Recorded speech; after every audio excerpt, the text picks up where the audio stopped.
Hi ಎಲ್ಲೋ friends, georgette saris ಆಗಿರಲಿ ಅಥವಾ brasso saris ಆಗಲಿ, ಸ್ಯಾರೀಸ್ ಅನ್ನೋದು ತುಂಬಾ ಸಾಫ್ಟ್ ಆಗಿರುತ್ತೆ. ಆ ಥರ ಸಾಫ್ಟ್ ಸ್ಯಾರೀಸ್ಗೆ ನಾವು ಯಾವ ರೀತಿ ಫಾಲ್ಸನ್ನು ಈಸಿಯಾಗಿ ಸ್ಟಿಚ್ ಮಾಡ್ಕೊಳ್ಳೋದು ಅಂತ ತೋರಿಸ್ಕೊಡ್ತೀನಿ ನೋಡಿ.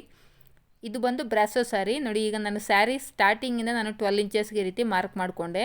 ಆನಂತರ ನೋಡಿ, ಈ ಪಾಲ್ಸನ್ನು ತೊಗೊಂಡು ರಾಂಗ್ ಸೈಡು, ನಾನು ಪಾಲ್ಸ್ಗೆ ರಾಂಗ್ ಸೈಡ್ ಈ ರೀತಿ ಫೋಲ್ಡ್ ಒಂದು ಹಾಫ್ ಇಂಚಿಗೆ ಈ ರೀತಿ ಫೋಲ್ಡ್ ಮಾಡಿಕೊಂಡು ಸ್ಟಿಚ್ಚನ್ನು ಹಾಕ್ಕೊಂಡೆ ನೋಡಿ. ಈ ರೀತಿ ಸ್ಟಿಚ್ ಹಾಕ್ಕೋಬೇಕು. ಆನಂತರ ನಾವೇನು 12 ಇಂಚಸ್ ಹೊತ್ತಿಗೆ ಈ ರೀತಿ ಮಾರ್ಕ್ ಮಾಡ್ಕೊಂಡಿರ್ತೀವೋ ಅಲ್ಲಿ ಈ ರೀತಿ ನಾವು ರಾಂಗ್ ಸೈಡನ್ನು ಈ ರೀತಿ ಕೆಳಗಡೆಗೆ ಪ್ಲೇಸ್ ಮಾಡಿಕೊಂಡು, ಫಸ್ಟು ನಾವು ಸ್ಯಾರಿ ರಾಂಗ್ ಸೈಡು ಮತ್ತು ರೈಟ್ ಸೈಡ್ ಅನ್ನೋದು ಚೆಕ್ ಮಾಡಿಕೊಂಡು ನಾವು ಸ್ಯಾರಿಗೆ ರಾಂಗ್ ಸೈಡ್ ಅನ್ನೋದು ಪಾಲ್ಸನ್ನು ಸ್ಟಿಚ್ ಮಾಡ್ಕೋಬೇಕು ನೋಡಿ. ಈಗ ಸ್ಯಾರಿ ಎಡ್ಜು ಮತ್ತು ಈ ಪಾಲ್ಸ್ ಎಡ್ಜ್ ಅನ್ನೋದು ಒಂದಕ್ಕೊಂದು ಸಮನಾಗಿರೋ ಥರ ಈ ರೀತಿ ಪ್ಲೇಸ್ ಮಾಡಿಕೊಂಡು ನಾವು ಸ್ಟಿಚ್ಚನ್ನು ಹಾಕ್ಕೋಬೇಕು. ನಾವು ಎಷ್ಟೇ ಹುಷಾರಾಗಿ ಪಾಲ್ಸನ್ನು ಸ್ಟಿಚ್ ಮಾಡಿದ್ರೂ ಕೂಡ ನಮಗೆ ಸ್ಟಿಚ್ ಮಾಡಿದ ನಂತರ ರಿಂಕಲ್ಸ್ ಅನ್ನೋದು ಬಂದೇ ಬರುತ್ತೆ. ನಾನು ಫಾಲೋ ಮಾಡೋ ಮೆಥಡನ್ನು ಇವತ್ತು ನಿಮ್ಗೆ ತೋರಿಸ್ಕೊಡ್ತಾ ಇದ್ದೀನಿ. ನಾನು ಯಾವ ಮೆಥಡನ್ನು ಫಾಲೋ ಮಾಡಿ ಸ್ಯಾರೀಸ್ಗೆ ಫಾಲ್ಸನ್ನು ಸ್ಟಿಚ್ ಮಾಡ್ತೀನಿ ಅಂತ ನೋಡಿ. ಈ ರೀತಿ ಸ್ಟ್ರೈಟಾಗಿ ನಾವು ಎರಡು ಸ್ಯಾರಿದು ಅಂಚು ಮತ್ತು ಈ ಪಾಲ್ಸ್ ಅಂಚನ್ನು ಎರಡೂ ಈಕ್ವಲ್ ಆಗಿ ಈ ರೀತಿ ಪ್ಲೇಸ್ ಮಾಡಿಕೊಂಡು ನೀಟಾಗಿ ಸ್ಟಿಚ್ಚನ್ನು ಹಾಕ್ಕೋಬೇಕು. ಈ ರೀತಿ ಪಾಲ್ಸನ್ನು ಸ್ಟಿಚ್ ಮಾಡ್ಕೊಳ್ತಾ ಎಂಡಿಂಗಲ್ಲಿ ಬಂದಾಗ ನೋಡಿ, ಈ ರೀತಿ ಎಂಡಿಂಗಲ್ಲಿ ಈ ರೀತಿ ಒಂದು ಹಾಫ್ ಇಂಚ್ ಒಳಗಡೆಗೆ ಈ ರೀತಿ ಫೋಲ್ಡ್ ಮಾಡಿಕೊಂಡು ಇಲ್ಲಿ ರಫ್ ಸ್ಟಿಚ್ಚನ್ನು ಹಾಕ್ಕೊಂಡು ನೀವು ಈ ರೀತಿ ದಾರನ ಕಟ್ ಮಾಡ್ಕೊಬಿಡಿ. ನಾನು ಸ್ಟಾರ್ಟಿಂಗಲ್ಲಿ ಬೇರೆ ಮೆಥಡಲ್ಲಿ ಫಾಲ್ಸನ್ನು ಸ್ಟಿಚ್ ಮಾಡ್ತಾಯಿದ್ದೆ. ಆದರೆ ನಾನು ಆ ಮೆಥಡಲ್ಲಿ ಸ್ಟಿಚ್ ಮಾಡಬೇಕಾದ್ರೆ ನನಗೆ ಪ್ರತಿ ಸ್ಯಾರಿಯಲ್ಲೂ ಫಾಲ್ಸ್ ಸ್ಟಿಚ್ ಮಾಡಿದ ನಂತರ ರಿಂಕಲ್ಸ್ ಅನ್ನೋದು ಬರ್ತಿತ್ತು.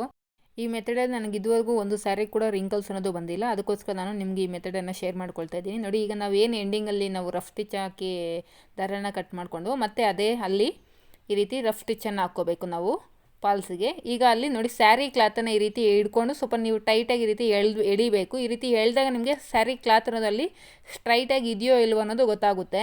ನಿಮ್ಗೆ ಅಲ್ಲಿ ಸ್ಟ್ರೈಟಾಗಿ ಇದೆ ಅಂದಾಗ ನೀವು ಈ ರೀತಿ ಮತ್ತೆ ಆ ಕಡೆಯಿಂದನೇ ಈ ರೀತಿ ಸ್ಟಿಚ್ಚನ್ನು ಹಾಕ್ಕೊಳ್ತಾ ಬರಬೇಕು. ಆಗ ನಿಮಗೆ ಎಲ್ಲೂ ಕೂಡ ಪಾಲ್ಸ್ ಕೆಳಗಡೆ ಸ್ಯಾರಿ ಅನ್ನೋದು ಎಕ್ಸ್ಟ್ರಾ ಸ್ಯಾರಿ ಕ್ಲಾತ್ ಅನ್ನೋದು ಇರೋದಿಲ್ಲ, ರಿಂಕಲ್ಸ್ ಅನ್ನೋದು ಬರದೇ ಇರುತ್ತೆ ನೋಡಿ. ಹಾಗೆ ನೀವು ಸ್ಯಾರಿ ಪಾಲ್ಸ್ನ ಸ್ಟಿಚ್ ಮಾಡಬೇಕಾದ್ರೆ ಪಾಲ್ಸ್ ಮೇಲೆ ಒಂದು ಹ್ಯಾಂಡು ಮತ್ತು ಮೇಲೆಗಡೆ ಸೀರೆ ಮೇಲೆ ಕೂಡ ಈ ರೀತಿ ಒಂದು ಹ್ಯಾಂಡನ್ನು ಈ ರೀತಿ ಪ್ಲೇಸ್ ಮಾಡಿಕೊಂಡು ನೀಟಾಗಿ ಕ್ಲಾತನ್ನು ಸರಿಪಡಿಸ್ಕೊಳ್ತಾ ನೀವು ಪಾಲ್ಸನ್ನು ಸ್ಟಿಚ್ ಮಾಡ್ಕೋಬೇಕು.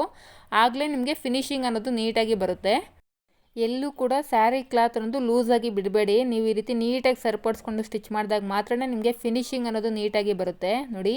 ಫ್ರೆಂಡ್ಸ್, ನೀವು ಒಂದ್ಸಲ ಈ ಮೆಥಡಲ್ಲಿ ಫಾಲ್ಸ್ ಸ್ಟಿಚ್ ಮಾಡೋದನ್ನು ಟ್ರೈ ಮಾಡಿ. ಯಾವ ರೀತಿ ಫಿನಿಶಿಂಗ್ ಬರುತ್ತೆ ಅಂತ ನನಗೆ ಕಮೆಂಟ್ ಮಾಡಿ ತಿಳಿಸಿ ನೋಡಿ.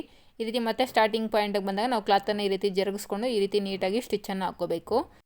ಈಗ ತೋರಿಸ್ತೀನಿ ನೋಡಿ ಯಾವ ರೀತಿ ನಾವು ಫಿನಿಶಿಂಗ್ ಆದಮೇಲೆ ಯಾವ ರೀತಿ ಕಾಣಿಸುತ್ತೆ ನಮಗೆ ಫಾಲ್ಸ್ ಸ್ಟಿಚ್ ಮಾಡಿರೋದು ಅಂತ ನೋಡಿ. ಎಲ್ಲೂ ಕೂಡ ನಮಗೆ ರಿಂಕಲ್ಸ್ ಅನ್ನೋದು ಕಾಣಿಸ್ತಿಲ್ಲ, ಎಷ್ಟು ಫಿನಿಶಿಂಗಾಗಿ ಬಂದಿದೆ ಅಂತ ನೋಡಿ. ಈ ಮೆಥಡನ್ನು ಯೂಸ್ ಮಾಡಿಕೊಂಡು ನೀವು ಒಂದ್ಸಲ ಫಾಲ್ಸನ್ನು ಸ್ಟಿಚ್ ಮಾಡ್ಕೊಳ್ಳಿ ಫ್ರೆಂಡ್ಸ್. ಈ ವಿಡಿಯೋ ಇಷ್ಟ ಆದರೆ ಒಂದು ಲೈಕ್ ಮಾಡಿ, ಹಾಗೆ ನನ್ನ ಚಾನಲನ್ನು ಸಬ್ಸ್ಕ್ರೈಬ್ ಮಾಡ್ಕೊಳ್ಳಿ ಫ್ರೆಂಡ್ಸ್.